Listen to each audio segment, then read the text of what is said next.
नमस्कार साथियों, केडी की ऑनलाइन क्लासों में आप सभी का स्वागत है। जैसे कि हम बात कर रहे थे हिंदी साहित्य की बीए सेकंड ईयर के सेकंड पेपर की, तो इसमें हमने सबसे सर्वप्रथम व्याख्या के बारे में चर्चा की थी। तो व्याख्या के बारे में जो हम इसमें चर्चा कर रहे थे वो अपने क्या हो गई थी, कंप्लीट हो गई थी। तो व्याख्या के बारे में एक बार थोड़ा सा मैं आपको बताता हूँ। इसमें आपको 5 पॉइंटों में मैंने व्याख्या करना सिखाया था। तो उस 5 पॉइंटों को आपको क्या करना है, ऐसे कैसे याद करना है और ऐसे कैसे आपको जैसे जैसे मैंने समझाया था उसी के अकॉर्डिंग चलते हुए आपको क्या करनी है, व्याख्या करनी है। फिर व्याख्या कंप्लीट होने के बाद में आपके नेक्स्ट टॉपिक जो आया था वो आया था आपके एकांकी। कौन सा आया था? एकांकी। अब बात होती है आपके एकांकी की, तो एकांकी में हमने सर्वप्रथम एकांकी की परिभाषा देखी, एकांकी का नाटक से क्या देखा, संबंध देखा कि एकांकी की नाटक से क्या क्या समानताएं हैं और एकांकी और नाटक में क्या अंतर है। ये सब हमने किसके अंतर्गत देखा? एकांकी के अंतर्गत। तो एकांकी के अंतर्गत हमने सर्वप्रथम उसकी परिभाषा देखी। उसके बाद में हमने देखा कि एकांकी से नाटक का क्या संबंध है, नाटक और एकांकी में क्या क्या तो समानताएं हैं और दोनों में क्या क्या असमानता है, यानी दोनों में क्या क्या अंतर है, वो सब कुछ हमने किसके अंतर्गत देखा? एकांकी के अंतर्गत। फिर नेक्स्ट जब हम आगे चलते हैं एकांकी में, तो फिर एकांकी की हमने किसकी चर्चा की थी? तत्वों की। एकांकी में इसके बाद हमने किसकी चर्चा की थी? तत्वों की थी।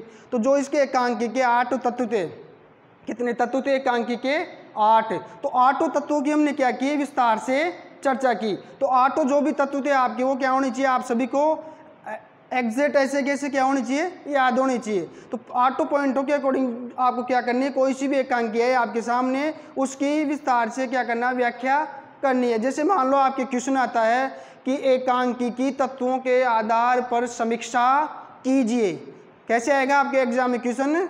एकांकी की तत्वों के आधार पर समीक्षा कीजिए, या आपके सिलेबस में जो 7 एकांकी है उनमें से किसी एक एकांकी का नाम देखिए पर्टिकुलर, उसी एकांकी के अकॉर्डिंग आपको तत्वों के आधार पर समीक्षा से संबंधित क्वेश्चन भी आपके क्या हो सकता है, एग्जाम में आ सकता है। जैसे मान लो आपके एकांकी में कोई सी भी एक एकांकी आ गई, आप जो उत्सर्ग राम कुमार वर्मा की एकांकी है तांबे के कीड़े, जो भी आपके एकांकी है, जैसे उत्सर्ग में से आपके आ गया क्वेश्चन कि उत्सर्ग एकांकी को समझाते हुए इसकी तत्वों के आधार पर समीक्षा कीजिए। तो फिर उत्सर्ग जो एकांकी है आपके सिलेबस में, उसकी आपको तत्वों के अकॉर्डिंग क्या करनी पड़ेगी?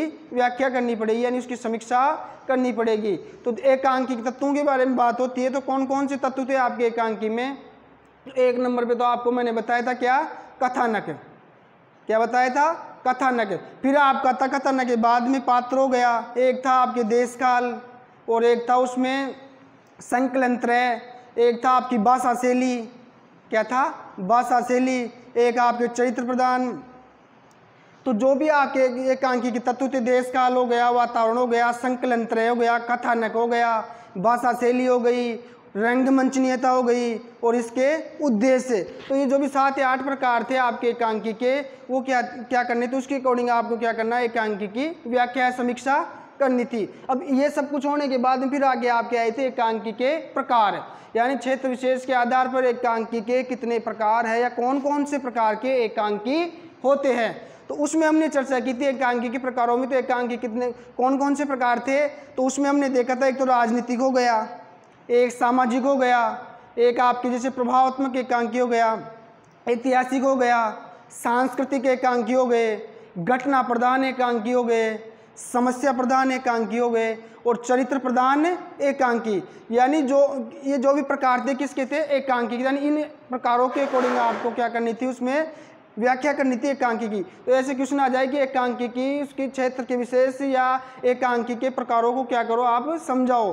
तो प्रकार के आधार पर वो आपको वहाँ से क्वेश्चन आ सकता है और उसको आपको समझाना पड़ेगा। जैसे मान लो आपके सामाजिक प्रकार हो गया, सामाजिक एकांकी हो गया।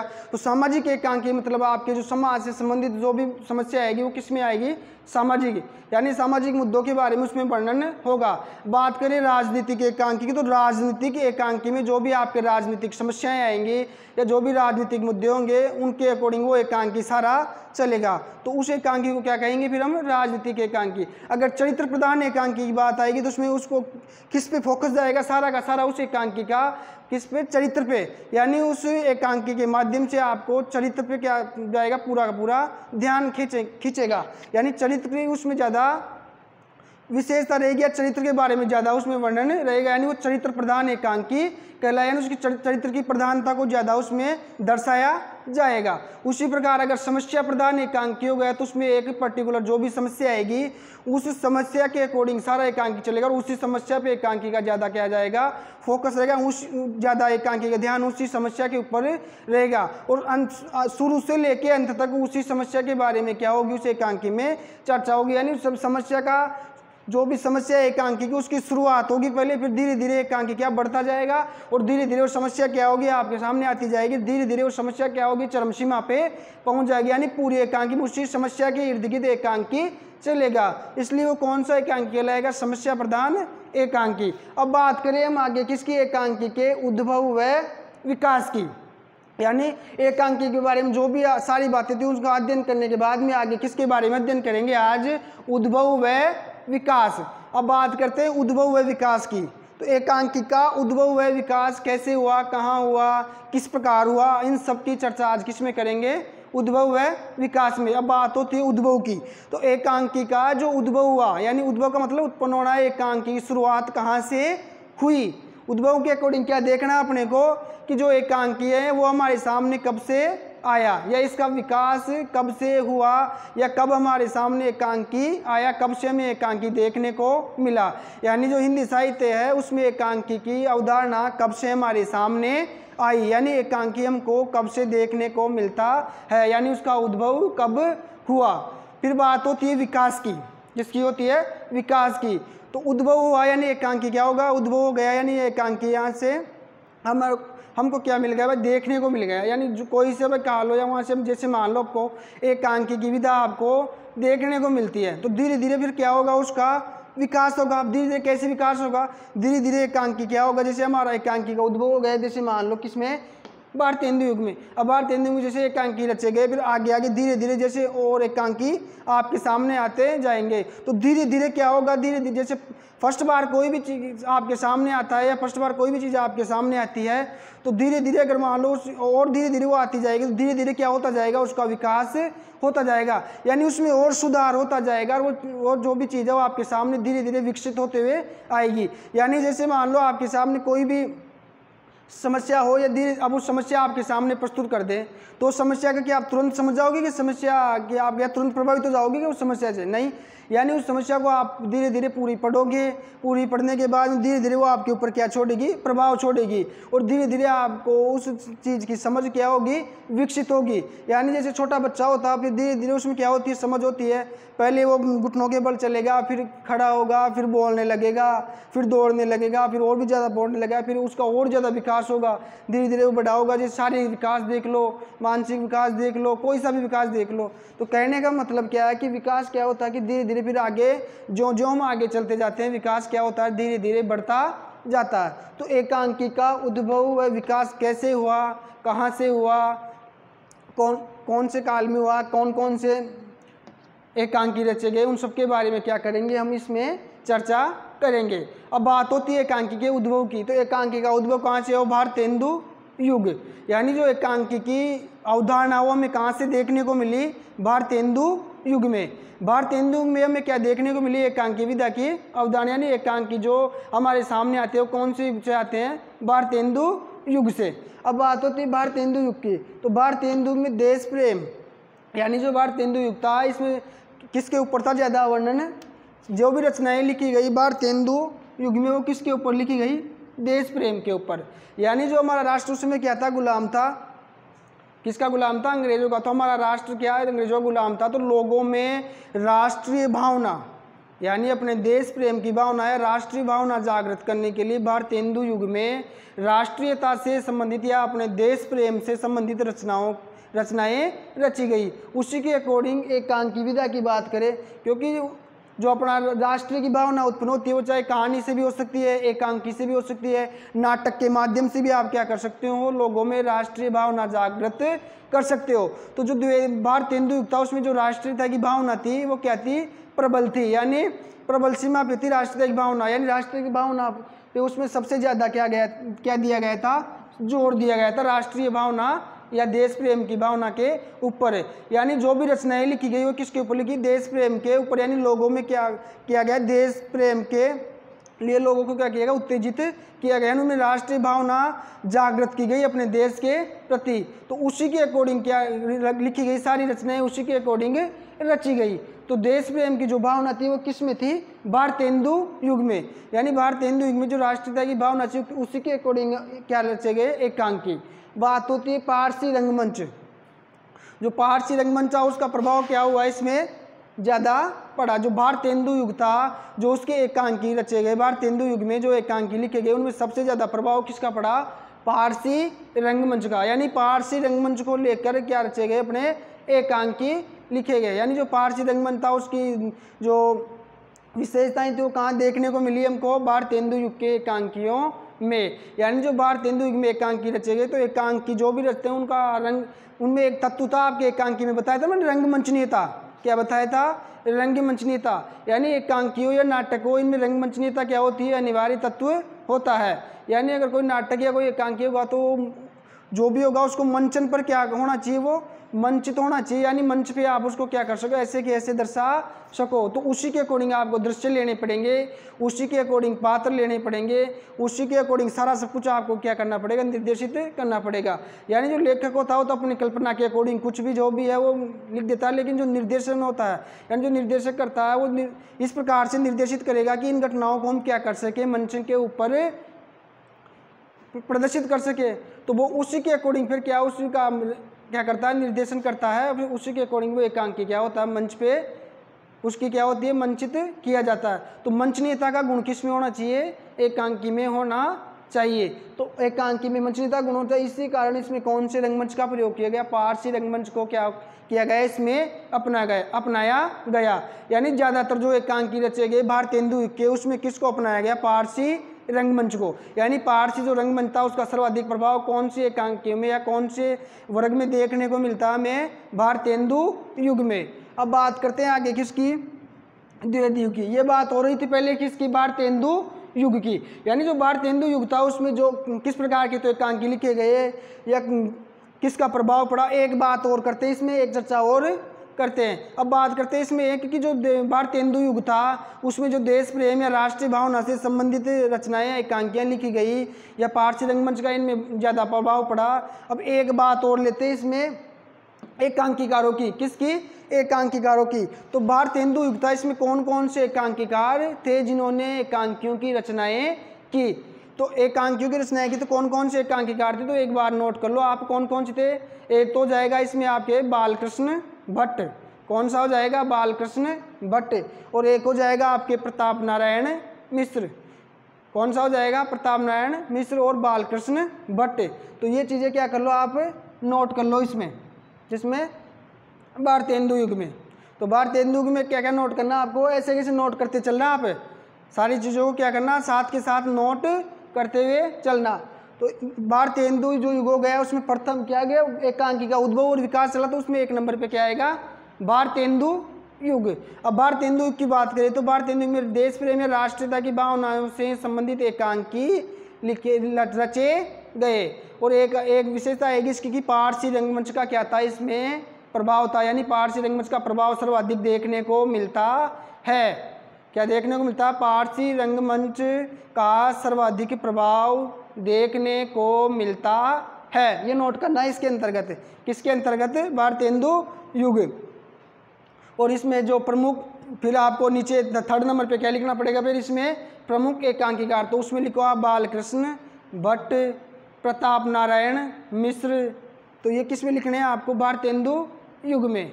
तो यहाँ तक क्लियर हो गया सबके, एकांकी के उद्भव और विकास में आपके भारतेंदु युग क्लियर हो गया ना सबके। अब आगे चलते हैं किसके ऊपर, द्विवेदी युग। तो बात होती है भारतेंदु के बाद किसकी, द्विवेदी युग की। तो द्विवेदी युग की बात करें तो द्विवेदी युग में क्या आएगा आपके, सामाजिक, वो एक हो जाएगा राष्ट्रीय और एक हो जाएगा प्रभावा संपन्न। तो कहने का मतलब है कि जो द्विवेदी युग था, जो भारतेंदु युग के बाद में कौन सा युग है, द्विवेदी युग। तो द्विवेदी युग में जो एकांकी लिखे गए कौन कौन से लिखे गए, सामाजिक एकांकी, राष्ट्रीय एकांकी और प्रभाव संपन्न एकांकी। बात करें हम सामाजिक एकांकियों की, तो सामाजिक एकांकियों की बात करें तो सामाजिक एकांकियों से मतलब है कि जो अपने समाज था, यानी जो उसमें समाज, यानी कहने का मतलब उस समय जो द्विवेदी युग था, उस समय भारतीय सामाजिक व्यवस्थाएं कैसी थी, भारतीय समाज कैसा था, कैसा लोगों का रहन सहन था, कैसा उनकी वेशभूषा थी, कैसे उनका बोलने का तरीका था, वो सारा सब कुछ किसके अकॉर्डिंग आएगा, समाज के अकॉर्डिंग। यानी उन्हें समाज में क्या क्या समस्याएं थी, कैसे अपने को रहना है, कैसा व्यवहार था, जाति प्रथा थी या नहीं थी, तो वो सारा सब कुछ किसके अकॉर्डिंग आएगा, सामाजिक एकांकी के अकॉर्डिंग। यानी जो समाज में जो भी कुरीतियाँ थी या जो भी विडंबनाएं थी, उन सभी का वर्णन किस में था, सामाजिक एकांकियों के अंतर्गत। यानी कि जो द्विवेदी युग था उसमें सामाजिक भावनाएं उत्पन्न करने के लिए या सामाजिक उत्थान के लिए सामाजिक एकांकी रचे गए। तो सामाजिक एकांकियों के माध्यम से छुआछूत जैसी समस्याएं और जो सामाजिक मुद्दे हैं या समाज में जो भी और कुरीतियाँ विद्यमान है, बाल विवाह है, जो भी हो, तो उन सबको क्या किया गया, इसके माध्यम से लोगों के सामने लाया गया। यानी लोगों में जागरूकता या सामाजिक जागरूकता लाने के लिए सामाजिक एकांकियों की रचना की गई। तो क्योंकि जो सामाजिक एकांकियों की रचना की गई तो किसके लिए की गई, समाज में क्या होनी चाहिए, सामाजिक जागरूकता होनी चाहिए। इसीलिए किस प्रकार के एकांकियों की रचना की गई, सामाजिक, यानी उस काल में सामाजिक एकांकियों पर ज़्यादा जोर दिया गया, जिससे कि हमारे समाज में लोगों को क्या हो, जागृति उत्पन्न हो, सभी को इस जो समाज में जो भी मुद्दे हैं या जो भी कुरीतियाँ फैली हुई है उनकी सबको क्या होनी चाहिए, जानकारी होनी चाहिए और समझ होनी चाहिए। धीरे धीरे उसमें समाज में क्या होना चाहिए, सुधार। यानी समाज में सुधार के लिए सामाजिक एकांकियों या सामाजिक रचनाओं की सामाजिक रचनाएं क्या की गई उस काल में, बहुत आयत से, यानी बहुत प्रकार से या बहुत रूप से या प्रभावी रूप से की गई। बात होती है किसकी, राष्ट्रीय। जैसे हमने किस में पढ़ा था, भारतीय हिंदू युग में। भारतीय हिंदू युग में भी देश प्रेम और राष्ट्रीय भावनाओं से ओतप्रोत रचनाओं की क्या की गई थी, एकांकियों की रचना की गई है। और जो भी रचनाएं आपके नाटक हो, कोई भी हो, तो वो किससे संबंधित है, देश प्रेम या राष्ट्रीय भावना से। अब बात होती है राष्ट्रीय। अब इसमें भी किसके अकॉर्डिंग रचनाएं लिखी गई, राष्ट्रीय भावनाओं से संबंधित। यानी जो अपना राष्ट्र है उसके प्रति लोगों की जो धारणाएं हैं उनको दिखाने के लिए जो भी एक रचनाएं या जो भी एकांकियाँ रची गई वो किसके अकॉर्डिंग आएगी, राष्ट्रीय एकांकियों के अकॉर्डिंग। अब राष्ट्रीय जो भी भावना यानी राष्ट्र के प्रति आपको समर्पित होना है या राष्ट्र के प्रति जागरूकता लाने के लिए, यानी जो लोग थे उनमें या जनता में अपने देश या राष्ट्र के प्रति जागरूकता लाने के लिए जो भी रचनाएं लिखी गई या जो भी एकांकियाँ लिखी गई वो किस में लिखी गई, द्विवेदी युग में। यानी द्विवेदी युग में भी राष्ट्रीय भावनाओं से उत्प्रेरित रचनाएं की गई और लोगों को इनके माध्यम से जागरूक किया गया और उनमें राष्ट्रीय भावना पैदा की गई कि लोगों में राष्ट्रीय भावना क्या हो, उत्पन्न हो, लोग अपने राष्ट्र के हित के बारे में क्या करें, सोचे। उन्हें राष्ट्र हित मालूम होना चाहिए। तो लोगों को राष्ट्रीय हित के बारे में मालूम होगा तभी वो अपने राष्ट्र के बारे में क्या करेंगे, सोचेंगे। उनमें सामाजिक रूप से जो भी जब भेदभाव है वो क्या होना चाहिए, दूर होना चाहिए। उनके अंदर जागृति होनी चाहिए, वो मिलजुल कर रहे। ऐसी भावनाएं उत्पन्न करने के लिए राष्ट्रीय और सामाजिक भावनाओं से उत्प्रेरित नाटकों एकांकियों की रचना इस युग में की गई। बात होती है किसके ऊपर, अब प्रभाव संपन्न। किसकी बात होती है, प्रभाव संपन्न एकांकियों की। तो प्रभाव संपन्न एकांकियों की बात करते हैं हम, तो कौन से एकांकी आएंगे इसके अंतर्गत, जो अपने ऊपर क्या हो, प्रभाव छोड़े। क्या छोड़े, प्रभाव छोड़े। तो जो द्विवेदी युग था, कौन सा युग, द्विवेदी युग। तो द्विवेदी युग में क्या है कि ऐसी एकांकियों की रचनाएं की गई जो क्या छोड़े, सीधे सीधे अपने ऊपर क्या होनी चाहिए, प्रभाव छोड़नी चाहिए या अपने को क्या करनी चाहिए, रचना प्रभावित करनी चाहिए। यानी अगर आपको कोई भी रचना हो या कोई भी एकांकी हो, नाटक हो, अगर वो आपको आपके ऊपर प्रभाव नहीं छोड़ेगा या आपको प्रभावित नहीं करेगा तो वो सफल होगा क्या, सफल होगी क्या वो रचना, नहीं होगी ना सफल है। तो रचना की सफलता किसके ऊपर निर्भर करती है, उसकी प्रभाविकता के ऊपर है। या कि नहीं, रचना जितनी अधिक प्रभावी होगी या जितना उसका प्रभाव ज़्यादा होगा उतना ही क्या होगा, लोगों में जागृति तुरंत आएगी, यानी लोग ज़्यादा जागृत होंगे, यानी ज़्यादा प्रभावी होंगे। अगर लोगों पर राष्ट्रीय और इन भावनाओं का प्रभाव ही नहीं पड़ेगा तो फिर वो क्या उनमें जागरूकता आ सकती है क्या, नहीं आ सकती। इसलिए उस युग में कौन से एकांकी रचे गए, प्रभाव संपन्न एकांकी। यानी एकांकियों का क्या होना चाहिए, प्रभाव पड़ना चाहिए, यानी वो अपना प्रभाव क्या करे, पूरी तरह से छोड़े, यानी एकांकी प्रभावित होने चाहिए, यानी वो सभी को क्या करने चाहिए, प्रभावित करने चाहिए। अब बात होती है किसकी, तृतीय उत्थान। तो इन एकांकी के जो उद्भव और विकास है उसके अंतर्गत तीसरा पॉइंट क्या आता है आपका, तृतीय उत्थान का। किसका आता है, तृतीय उत्थान।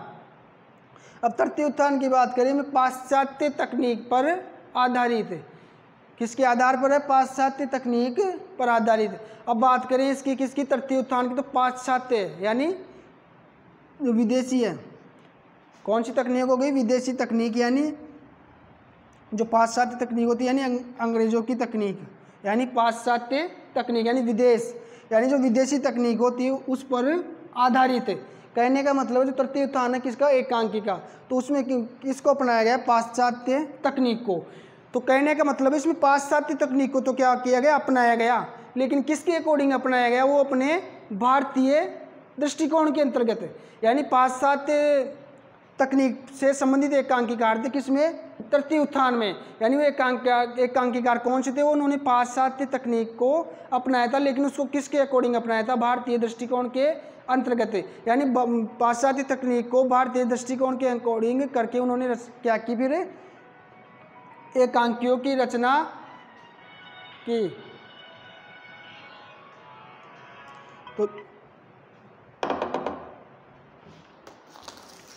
तो इसमें क्या होता है, तृतीय उत्थान के अंतर्गत पाश्चात्य तकनीक के आधार पर एकांकियों की रचना की गई। यानी जो भी एकांकी लिखे गए तो तकनीक तो कौन सी थी, पाश्चात्य, यानी पाश्चात्य तकनीक को तो अपनाया, लेकिन उसको किसके अकॉर्डिंग अपनाया, अपनी भारतीय तकनीक के, किसके, भारतीय, यानी जो भारतीय दृष्टिकोण का उसके अकॉर्डिंग, यानी दोनों का मेल करके तकनीक तो ये थी, लेकिन इसको भारतीयकरण कर दिया। क्या कर दिया, भारतीयकरण, यानी इस तकनीक को भारतीय दृष्टिकोण में समाहित करके फिर क्या की गई, रचना की गई, यानी इसको दोनों को क्या कर दिया, एक कर दिया। यानी पाश्चात्य तकनीक थी उसका क्या कर दिया, भारतीयकरण, यानी उसको भारतीय तकनीक के अंदर क्या करके मेल जोल करके फिर क्या की गई, रचनाओं के, एकांकियों की रचना की गई। यानी जो भी रचनाएं थी उनमें होत होगी किस प्रकार की होगी, होत होगी भारतीय ही, लेकिन उसमें क्या होगा, थोड़ा सा प्रभाव किसका पड़ेगा, पाश्चात्य तकनीक का। यानी तृतीय जो उत्थान था एक एकांकी का,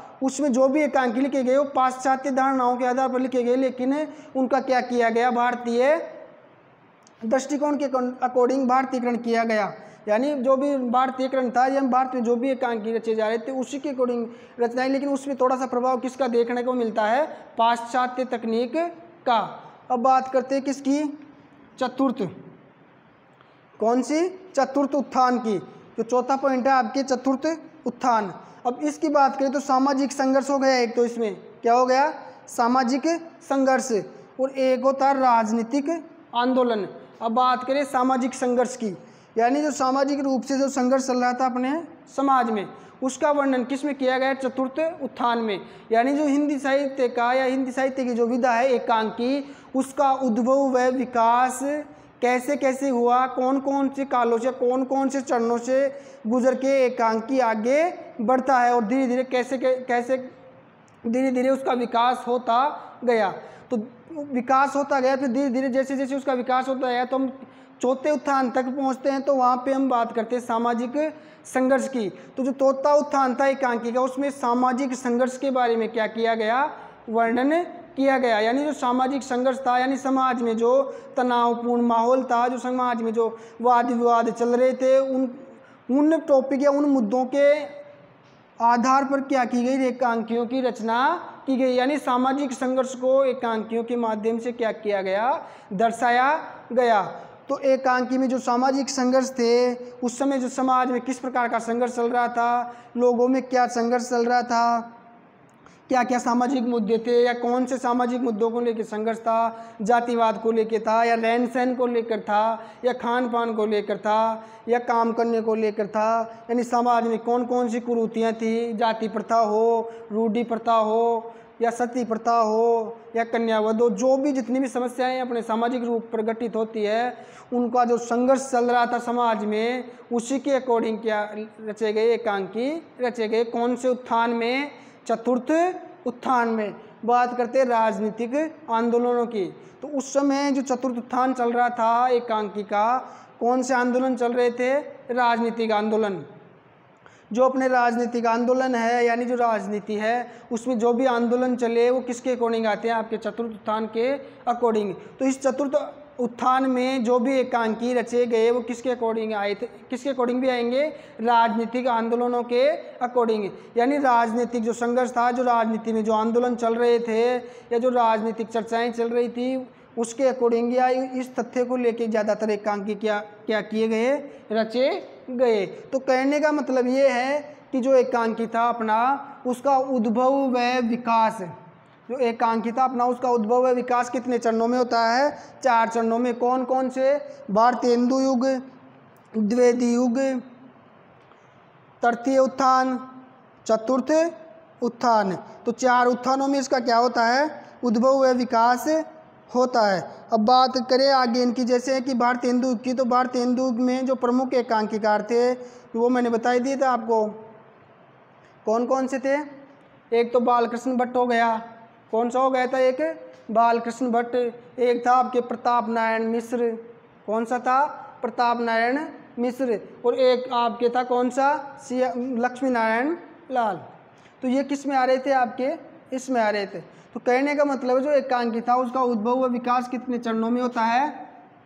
4 चरणों में। कितने चरणों में हुआ? 4 चरणों में। पहला तो हो गया भारतेंदु युग, दूसरा हो गया द्विवेदी युग। जो द्विवेदी युग है आपके इसमें सामाजिक हो गया, राष्ट्रीय हो गई और प्रभाव संपन्न।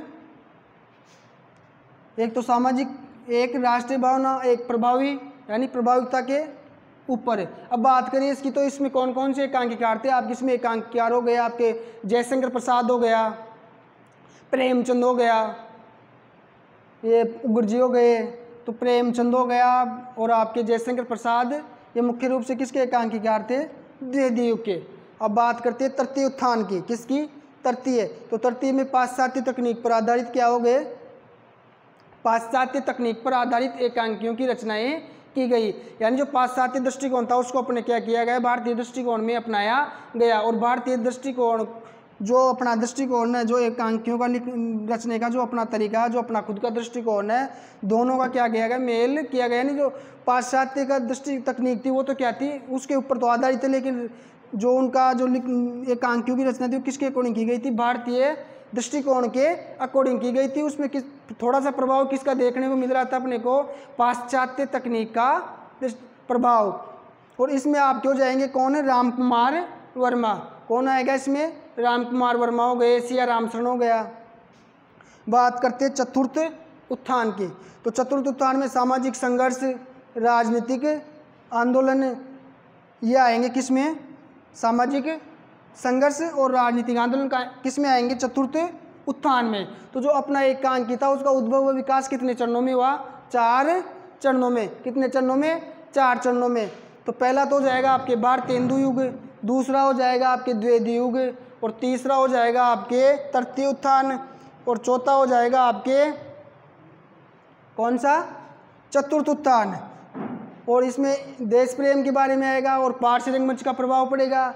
इसमें सामाजिक व राष्ट्रीय व प्रभाव संपन्नता आएगी। और तृतीय उत्थान में पाश्चात्य तकनीक पर आधारित, जो पाश्चात्य तकनीक है उसके ऊपर आधारित होगी एकांकी, लेकिन उसका कौन सा दृष्टिकोण होगा? भारतीय दृष्टिकोण। और सामाजिक संघर्ष के अकॉर्डिंग कौन सा उत्थान आएगा? चतुर्थ उत्थान। और इसमें एक आएगा आपके राजनीतिक आंदोलन। अब बात होती है किसकी? विकास की। ये तो उद्भव हो गया कि उद्भव कितने प्रकार से हो गया आपके सामने? 4 प्रकार से। यानी 4 प्रकार से इसका क्या हो गया? एकांकी का उद्भव हो गया।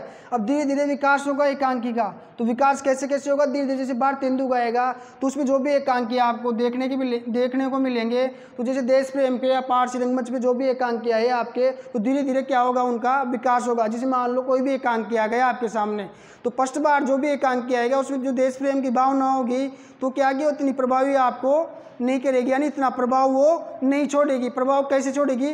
धीरे धीरे आप जैसे और एकांकियों की रचना होती जाएगी तो उसमें क्या धीरे धीरे क्या आता जाएगा? सुधार आता जाएगा। तो जैसे ही सुधार आता जाएगा तो वो और अपने को क्या करती जाएगी? वो प्रभावी करती जाएगी। तो ऐसे धीरे धीरे उनका क्या प्रभाव बढ़ता जाएगा और वो क्या होती जाएगी? एक उसका विकास क्या होगा? फिर धीरे धीरे बढ़ता जाएगा। तो एकांकी जो है उसका उद्भव जो विकास है, तो विकास कैसे होगा, धीरे धीरे, यानी उसमें जो भी कमियां होंगी उसमें क्या होगा, उसका सुधार होते जाएगा। जैसे मान लो को एक एकांकी आ गया, अब उसका जैसे मान लो प्रभाव देखा हमने, भाई इसका तो इतना प्रभाव पड़ रहा, अब जैसे ही आगे जो भी नेक्स्ट एकांकी आएगा उसका देखेंगे इसका इतना प्रभाव पड़ रहा, तो धीरे धीरे क्या होगा, वो विकास उसका या उसमें सुधार होता जाएगा और उसका धीरे धीरे विकास होता जाएगा और धीरे धीरे वो क्या हो जाएगी, ज़्यादा प्रभावी हो जाएगी। तो ऐसे ऐसे धीरे धीरे क्या होगा, उसका क्या होगा, प्रभाव बढ़ता जाएगा और उसका जो विकास है वो क्या होगा, आगे बढ़ता जाएगा। तो कहने का मतलब है कि जो एकांकी थी उसका उद्भव व विकास कितने प्रकार से हुआ, अपने 4 कालों में होता है। चारों को आपको क्या करना है, ऐसे कैसे नोट करना है। तो इनको चारों को क्या कर लो आप, एक बार ऐसे कैसे नोट कर लो।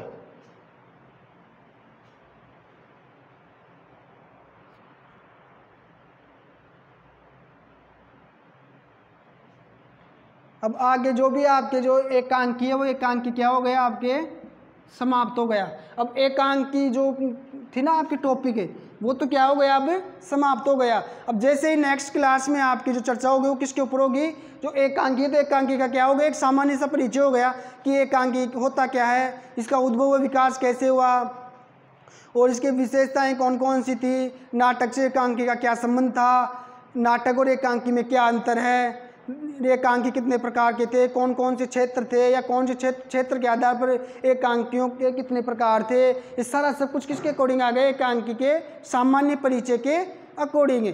और इसके तत्व कौन कौन से थे, तो इन सब के अकॉर्डिंग क्या आ गए, आपके क्या हो गए, एकांकी के बारे में सामान्य सी जानकारी हो गई।